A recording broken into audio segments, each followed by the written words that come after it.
A gente recebe agora o senador Alessandro Vieira, do MDB de Sergipe, que hoje protocolou um projeto de lei que visa alterar alguns pontos do Código Penal que dizem respeito exatamente ao crime de abolição violenta do Estado Democrático e de tentativa de golpe de Estado. Senador, obrigado por estar aqui com a gente, uma boa tarde. Eu queria que o senhor explicasse rapidamente para a gente o que diz esse seu projeto de lei. Ele tende a diminuir as penas?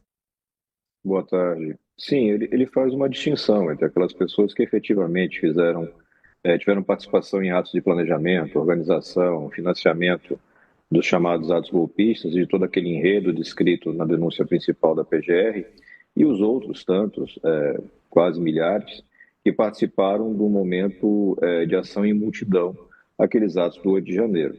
Esse caso específico que você cita mostra isso. Você tem uma narrativa no voto do ministro Alexandre longa, que trata de todo um conjunto de atos, mas na hora de individualizar a conduta da ré, ele apenas consegue apontar, com base na investigação da Polícia Federal, a esse ato que foi mostrado no vídeo, a pichação da estátua da Justiça, a presença dela naquele ato, a intenção dela, deliberada, de estar naquele ato, mas não existe nenhum tipo de individualização de todo o planejamento da montagem, a viabilização para que seja um golpe de Estado. Você não vai dar golpe de Estado nesse tipo de contexto.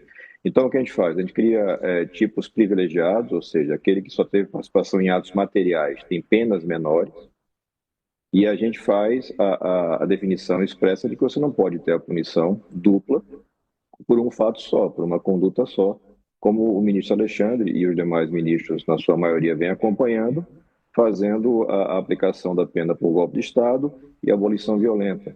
E nós entendemos, e ministros já trataram disso nos primeiros julgamentos, que a hipótese é de consunção, é como tecnicamente se chama quando um crime menor é absorvido pelo outro. Esse conjunto de mudanças garantiria, na minha visão, penas mais justas, mais adequadas. Não dá para fazer justiça na forma draconiana como o Supremo vem adotando, porque isso fragiliza a credibilidade da própria justiça. Eu estou entendendo, senador, que o seu projeto ele não anistia as pessoas, ele Não, apenas faz uma dosagem ali da pena diferente da que existe hoje na lei e dessa interpretação que o Supremo está dando também. Esse seu projeto exato. poderia ser uma alternativa a esse outro projeto que está no Congresso e que aí sim pede a anistia? Eu entendo que a anistia não é adequada para o que nós estamos tratando. São fatos graves, uma boa parte desses fatos comprovados. O que eu não posso é adotar a mesma medida para todos os envolvidos. E é o que vem sendo decidido pelo Supremo.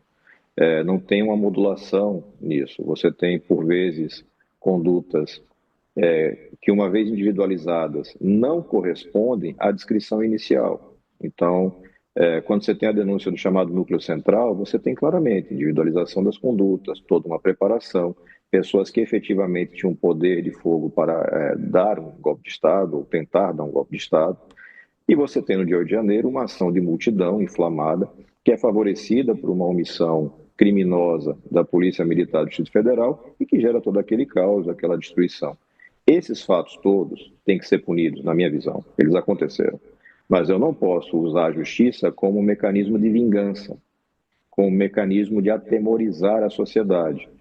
E ao tratar, como vem tratando o ministro Alexandre como líder, mas os demais, em maioria, seguindo o voto do ministro Alexandre, você foge daquilo que é ideal de justiça. Então, quando a gente legislou sobre o tema, e a lei não foi inventada no Supremo, a lei foi votada no Congresso e sancionada, inclusive, pelo Jair Bolsonaro. Não cogitávamos da aplicação simultânea dos dois crimes. E isso foi matéria, repito, de discussão nas primeiras sessões de julgamento por ministros tão díspares como Barroso e André Mendonça. Só que existe hoje um sentimento de corpo, uma coisa, vamos chamar, de conjunto de atuação, como se fosse indispensável para a proteção do Supremo da democracia sancionar violentamente qualquer cidadão. Essa ré específica que você cita está em 2 anos em preventiva. Eu não consigo vislumbrar ali os requisitos da preventiva, eles também estão na lei. Então, já que o Supremo não vem fazendo essa modulação, essa adequação, como naturalmente faz em outros casos, talvez seja caso de corrigir a lei, de deixar Senador, claro na lei que é obrigatória a modulação. E o seu projeto, o que ele diz a respeito de quem planeja e financia crimes como tentativa de golpe de Estado e abolição violenta do Estado democrático? Ele não altera a situação dessas pessoas, elas continuam respondendo conforme o desenho original da lei. É muito importante, essas pessoas, elas serviram de massa de manobra para uma ação criminosa, na minha visão, para uma ação golpista. Elas foram manipuladas, elas foram instruídas, elas foram levadas a uma convicção de que a posse do novo governo representava para elas uma ameaça existencial, uma ameaça a seu modo de viver. E por isso estavam ali sensíveis ou disponíveis para ações violentas, e as ações violentas ocorreram. Hoje nós temos provas, aparentemente provas bastante robustas, de que houve uma manipulação, uma estruturação nesse sentido. Isso está na denúncia do Procurador-Geral da República para o chamado Núcleo Central.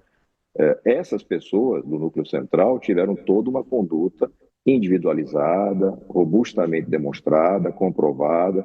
Você tem cerca de 1 ano de planejamento, de mensagem, de troca, de tentativas de estratégias. Existia uma clara tentativa, no mês de dezembro, de ter algum fato motivador de uma intervenção na linha do estado de sítio ou de uma operação de garantia de lei e ordem.